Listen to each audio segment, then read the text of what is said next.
ஒரு விஷயத்தை ஸ்பீடாக எக்ஸிக்யூட் பண்ணணும். பாஸ் இருந்தார் இந்துஸ்தான் லீவரில், அவர் சொல்லுவார் speed is the name of the game. ஒரு விஷயத்தை நம்ம பண்ணணும்னு நினச்சா அன்றைக்கே பண்ணணும். நீங்கள் ஒரு 80 கிலோமீட்டர்ஸ் வேகத்தில் போகிறீங்கன்னா இன்னொருத்தன் 81 கிலோமீட்டர்ஸ் வேகத்தை பிடிக்கிற வரைக்கும் தான் நீங்கள் நம்பர் 1. நீங்கள் ஃபஸ்ட் மூவர் அட்வான்டேஜ். அவன் 81 கிலோமீட்டர்ஸ் போயிட்டா நீங்கள் செகண்ட் மூவர் ஆகிடுவீங்க. ஒரு ஐடியா தோணுதா, டூயபிள் ஐடியாவா, அதை இம்மிடியேட்டாக இம்ப்ளிமெண்ட் பண்ணுங்கள். டெஸ்ட் லான்ச் ஆனால் பண்ணணும். Suppose you want to launch this idea or a scheme in தமிழ்நாடுன்னா, தமிழ்நாடு பண்ணுறதுக்கு பயமாக இருக்கா, மயிலாப்பூரில் என்ன பண்ணுங்கள். அது சக்ஸஸ்ஃபுல் ஆகிடுச்சுன்னா very easily you can expand it. மார்க்கெட்டிங்கில் பொறுத்த வரைக்கும் பர்செப்ஷன் தான் லீட் பண்ணும் எல்லாத்துலேயுமே. ஒரு விஷயத்தை நம்ம பண்ணும்போது நம்ம ஃபஸ்ட் மூவர் அட்வான்டேஜ் எடுத்தே ஆகணும்.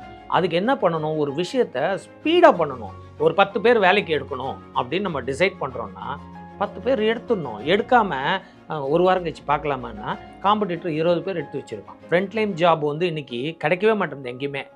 ஏன்னா ஆன்லைன் பிளாட்ஃபார்ம் இருக்கிற ஒரு Swiggy, Zomato, all these people they are paying huge money for graduated youngsters. அப்படியே கபலீகரம் பண்ணிட்டாங்க.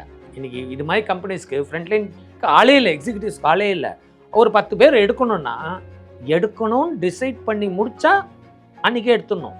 கடகடன்னு பிளான் பண்ணி கொண்டு வந்து இம்ப்ளிமெண்ட் பண்ணணும். ஒரு ஸ்கீம் ஆப்ரேட் பண்ணணும்னு நினச்சா இமீடியட்டாக ஆப்ரேட் பண்ணிடணும்.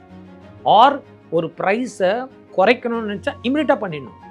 இதில் உட்காந்துன்னு யோசிச்சுட்டு இன்னொருத்தன் வந்து உங்களை பீட் பண்ணி போகும்போது இந்த ஐடியா நான் முன்னாடியே பண்ணியிருக்கலாமே அப்படின்னு தோணுனா அது ஒர்க் ஆகாது. So my only advice to you is that speed is the name of the game.